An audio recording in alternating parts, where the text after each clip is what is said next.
படைத்தான் இறைவன் உனையே, மலைத்தான் உடனே அவனே.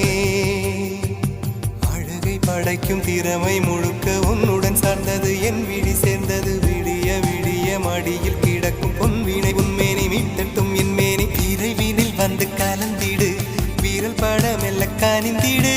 உடல் மட்டும் இங்கு கிடக்குது, உடன் வந்து நீயும் உயிர் கொடு. பல்லவன் சிற்பிகள் அன்று பண்ணிய சிற்பத்தில் ஒன்று